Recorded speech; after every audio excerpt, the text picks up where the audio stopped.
Good day everyone. Today, I will be presenting our school supplies inventory system, a Python-based desktop application. This system is designed to help manage and monitor school supplies efficiently by tracking stock levels, damaged items, expired items, and overall inventory value.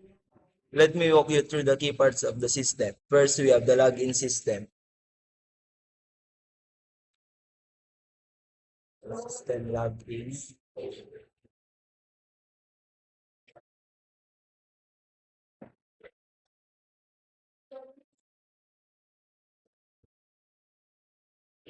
The program begins with a simple login window where the user must enter the correct username and password. This ensures username and password list that only authorized user can access the inventory system. Once logged in, the user is directed to the main inventory dashboard.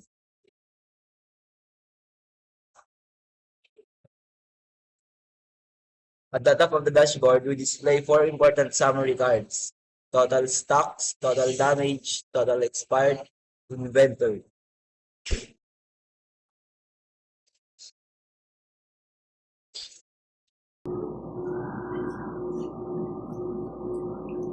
These cards automatically update whenever changes are made, giving the users a quick overview of the inventory status.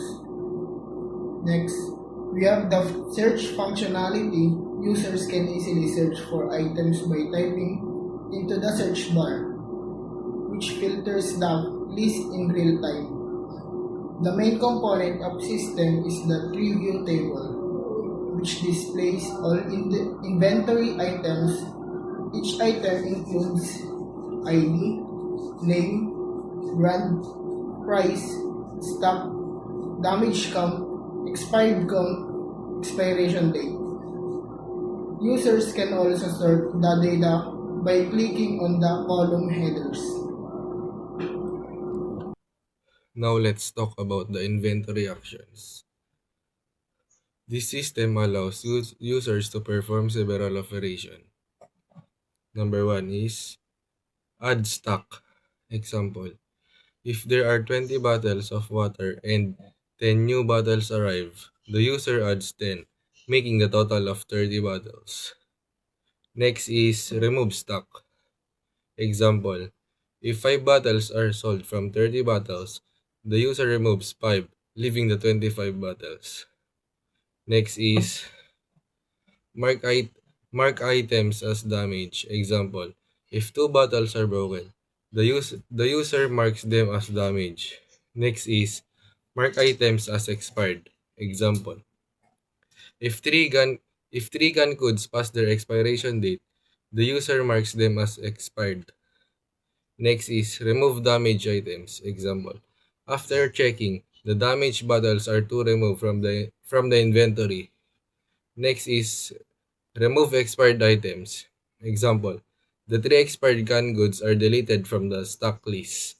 Next is reset item data. Example. Next is reset item data. Example, if a wrong update was made, the user clicks reset to return the item to its original stock details. Next is invalid input prevention. Example, if the user enters 5 or letters like A, B, C, the system shows an error message. To perform an action, the user simply selects an item, enters a quantity, and clicks the desired button. For the system also include error handling. For example, it prevents invalid inputs like negative or non-numeric values. It ensures the stock cannot go below zero. It displays warning messages when necessary. Another important feature is the automatic expiration checker. The system compares the current date with each item expiration date. If an item is already expired, its stock is automatically moved to the expired category. Finally, the system includes an exit button to safely close the application. In conclusion, This inventory system provides a simple yet effective way to manage school supplies. It improves accuracy, saves time, and ensures better tracking of inventory condition. Thank you for listening.